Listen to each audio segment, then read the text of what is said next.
Hello, and welcome to Anime Audio Commentary. Today I'll be commenting on episode 6 of season 3 of Konosuba. If you'd like to watch along, then start watching now.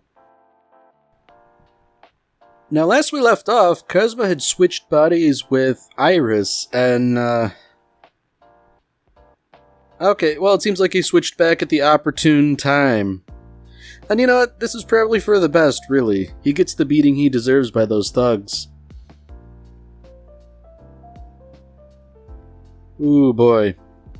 You know, thinking about it, there are a whole lot of repercussions because Iris got, socked in the face. You know... On the one hand, I'm sad we didn't really see the fallout of that misadventure in the bathroom, but...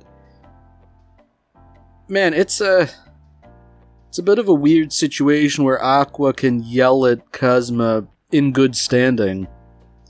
And speaking of good standing, Kazuma's really just screwed the pooch. Ooh. Okay, so, understandably, Claire's none too happy about this whole thing.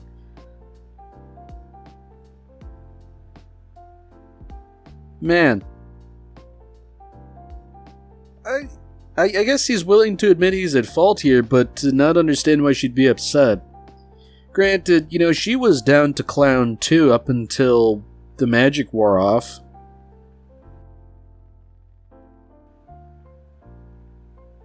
So I find it interesting that Kazuma's not willing to entertain Chris even though they're both working for the same thing, ostensibly. I mean, maybe Chris isn't working at the behest of Eris, but... Ooh. Oh, that's interesting. The body swapping becomes permanent if one of them dies while swapped, therefore... This is effectively a vehicle for somebody to achieve immortality.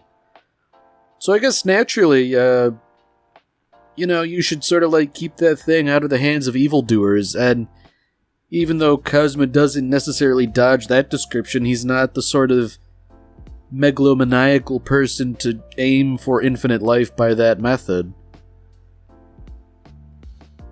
At least, I don't think he wouldn't. I mean, Chris seems to be telling him only because she also assumes he wouldn't do that, but, I don't know. I feel like if they're calling attention to it, there might be a little bit of doubt.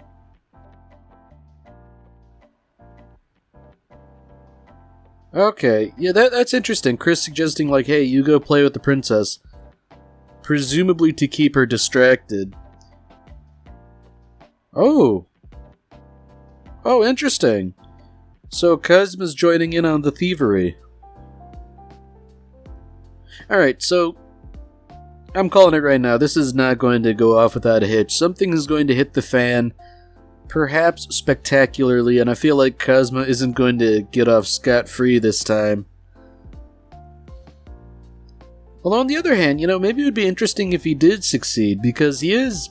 a reasonably skilled thief when he's allowed to play to his strengths, but, you know, so rarely does that ever really happen. Yeah, you know, I feel like two thieves probably shouldn't dilly-dally out in the open like this. In fact, they should probably just, you know, get on with it. Ooh. That's curious. The first time that he's ever lost at rock, paper, scissors. I mean, we were given to understand that, he basically always won every single time. Presumably because he's so lucky. Huh. It's interesting that he's playing second fiddle. Not surprising, I guess, considering, but... Well, it's interesting, because normally he's the one wrangling, Aqua, Darkness, and Megumin, but with... ostensibly an equal, you know... Ooh, oh dear, Kazuma. You gotta keep it in check, man.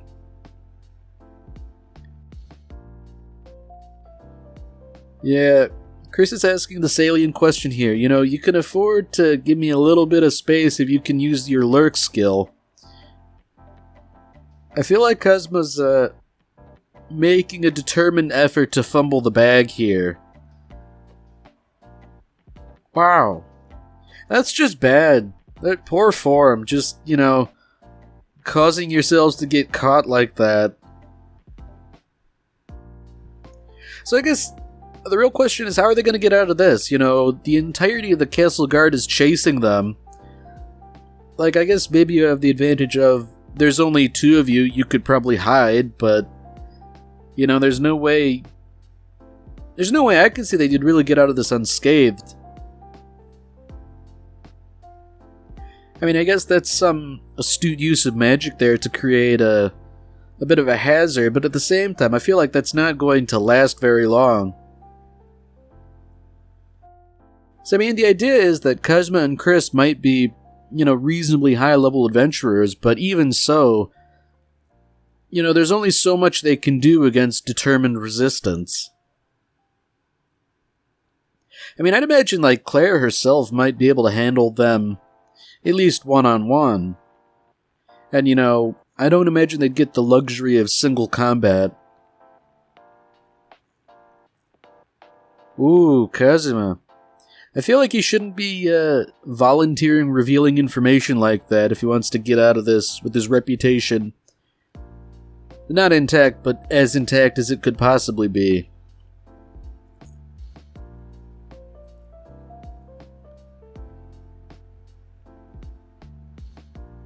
Ooh. Yeah, Kazuma's getting distracted. This isn't the right time to start having flashbacks and all that. I feel like he's gonna take a spear to the chest.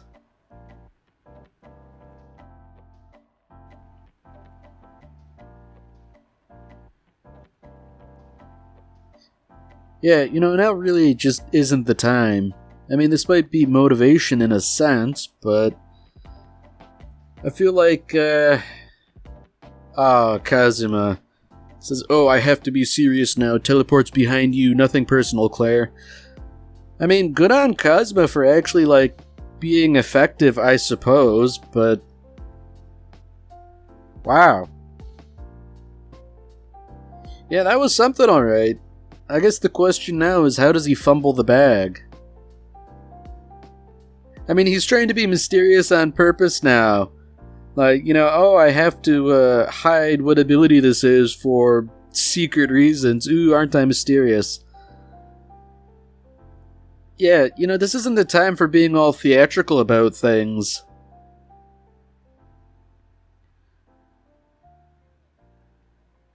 Yeah, maybe it isn't well known, but this is like an evil magic spell here. I feel like he shouldn't be displaying it for everyone to see.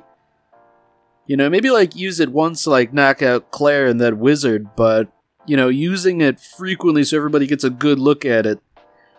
I feel like that will, bode poorly for his ultimate success. I mean, if nothing else, if Aqua or Megumin or Darkness were to witness it, they would know it's him instantly, even if, for whatever reason, his disguise fooled them.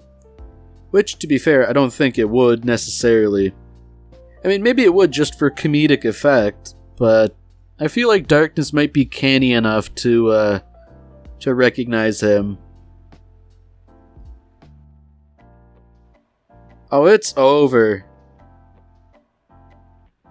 Man, imagine Mitsurugi showing up at a time like this.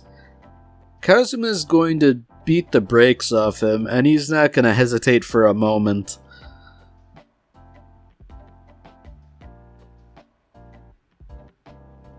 Ooh. Asking the salient question, yeah, now is totally the time to worry about something like that.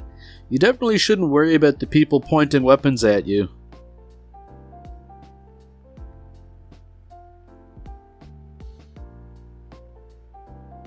Ooh.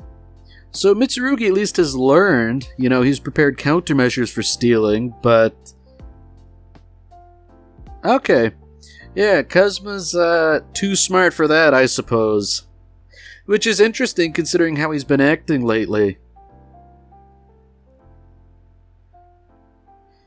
Yeah, again, I feel like Kazuma's hesitating a little too much. Yeah, like he's talking about overconfidence being a downfall while he's just sort of blasting this guy with water, but like, shouldn't he, like, finish the job?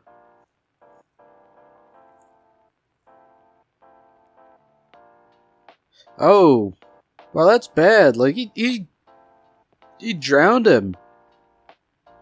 Kazuma. Wow. I'm not sure what to make of that. Like, I figured Kazuma would, like, douse him in water and then freeze him solid or something, but... Man. I feel like drowning is worse. Like, to have his stomach distended like that, that's bad. So speaking of bad, Oh. Okay.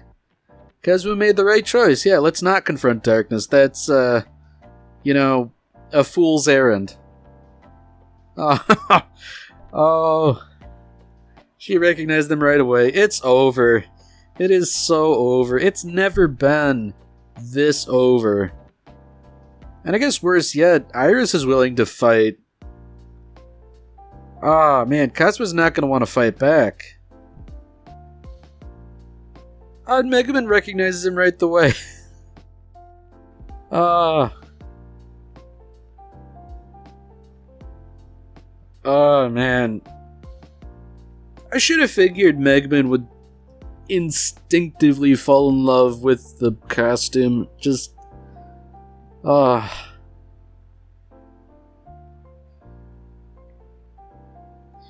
Now, I guess in a rare twist of fate, Aqua is somehow pivotal. Like, that bind spell would have actually incapacitated Megaman in darkness, but... Wow. I guess even drunk Aqua is capable in a sense. Man, I guess you give her the right incentive and she actually puts in work, more alcohol. Wow.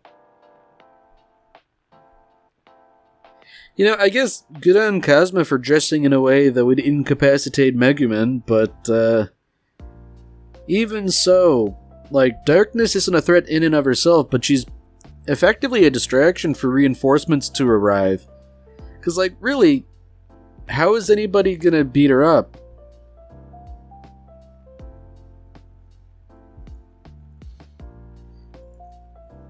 Yeah, I mean, I guess it was obvious that darkness couldn't really do anything, but... Alright, so how's this gonna go wrong here? Like, it seems to me there are like 3, maybe 4 objects that could be stolen. Okay, she's got the sword, but she's missing the necklace. We don't see what Kazuma got. Unless, of course, they were pooling their luck together for one big spell. Yeah, I expect there to be some pretty big fallout from this, because, I'm certain Kazuma was recognized. I guess the question is, if Darkness knows, like, actually knows, is she gonna spill the beans? Ooh. You know what? I think I approve of this. Darkness is being responsible here. She knows the guilty party, now she's gonna crush their heads with her bare hands. Which, that's something. That's an impressive feat of grip strength.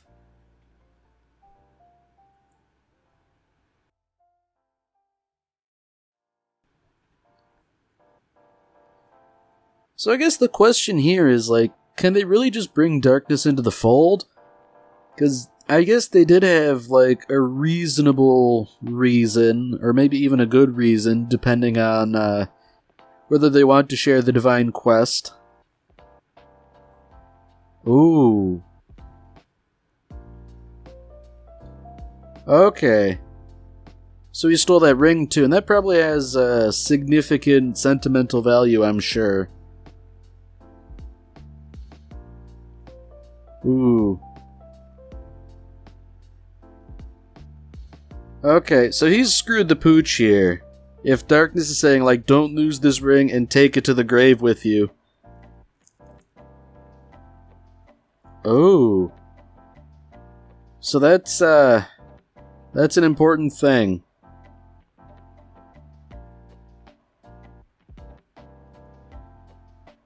Yeah, okay, so by effectively stealing the ring, that's like, Iris being betrothed. And, you can't exactly crap up and say you have the ring, so, like, rather than, like, a two love ruse situation where, like, this bizarre act becomes a marriage proposal, this is something that effectively signs your death warrant. So, that'll garner a yikes from me, man. I guess what makes it so effective is that Darkness was serious, which, you know, she frequently has been this season, but, like, she seemed especially serious in regards to the ring.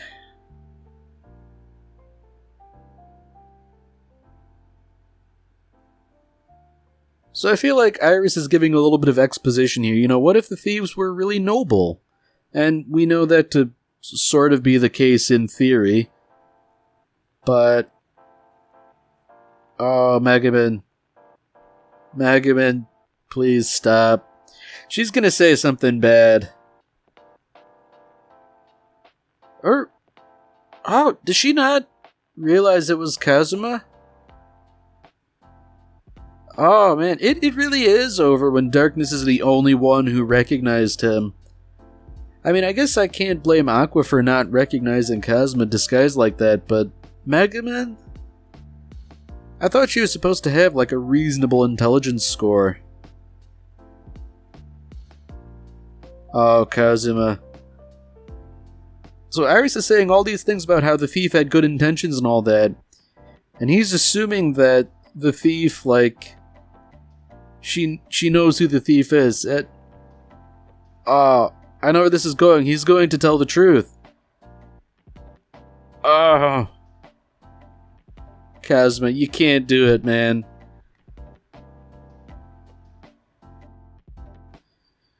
Yeah, you know, I don't blame Darkness for losing it. Like, this is definitely a situation where you should probably play it cool.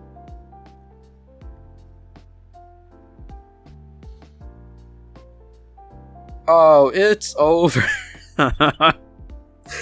She likes the silver-haired thief. The other one's just a loser. You know, under normal circumstances, I might wonder what Kazuma did to deserve this, but I think he brought it on himself. Like, this truly is his just desserts.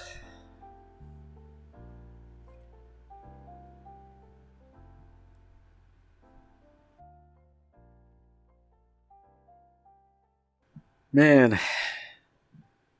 So I'm wondering where Darkness is going with this. You know, I feel like she's kind of talking him up, which... he doesn't necessarily deserve, but... Oh. Okay, that was nice. You know, it's like, can you offer him some words of encouragement? Which, you know, I feel like he does need. He could use the help. But at the same time, I'm wondering if this was Darkness sort of, sneakily just sort of like putting the noose around his neck by saying... yeah, he's gonna make it his quest to kill the Devil King. You know, even though he didn't really intend to do that in the long run.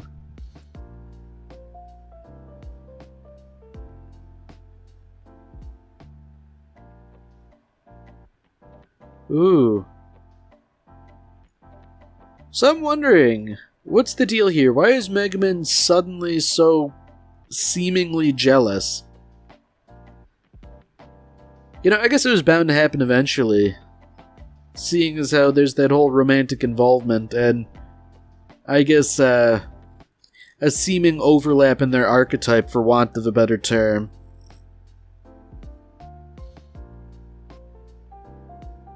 Now that said, I don't think it's advisable to argue with the princess in this manner. You know, maybe it would be best if they just sort of, left and stopped squabbling.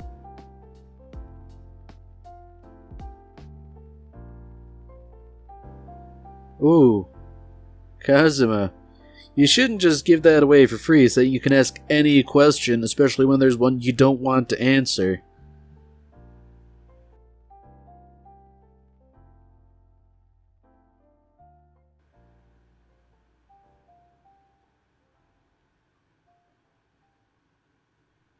Okay. So I assume that was in reference to chess, but that wasn't really a question, that was more of a request. And, come to think of it, now that they're back home in Axel, there wasn't any real resolution for that whole body switching incident. Man.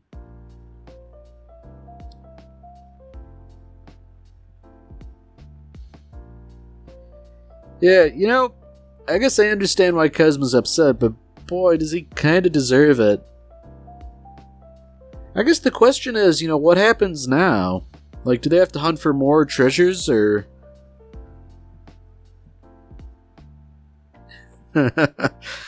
Oh, man. Cosmo is in denial.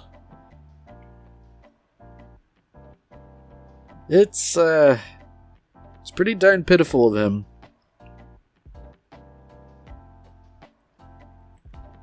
So I guess this is the interesting scene here. What does Iris know?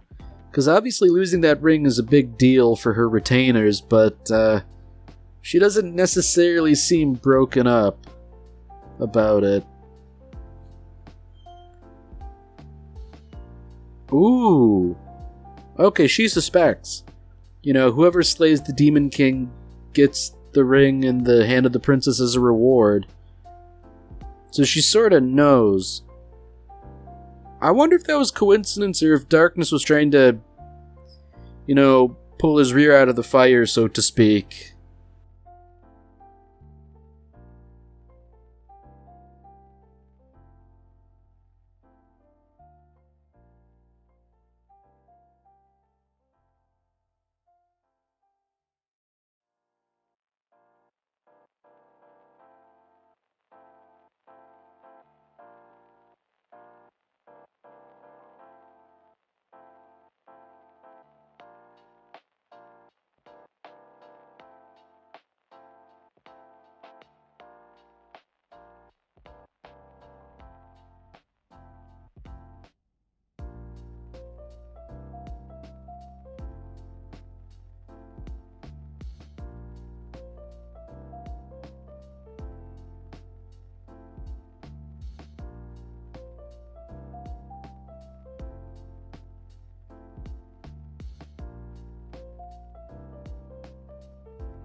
Ooh, a little after credits scene.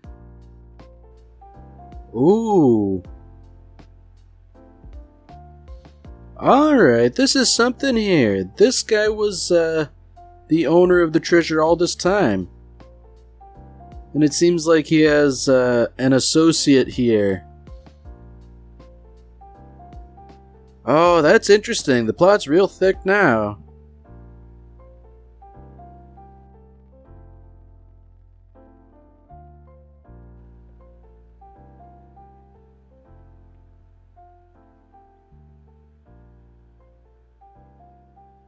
Alright, well that's it for this episode. If you've enjoyed it, then by all means, tune in for the next one. See you, Space Cowboy.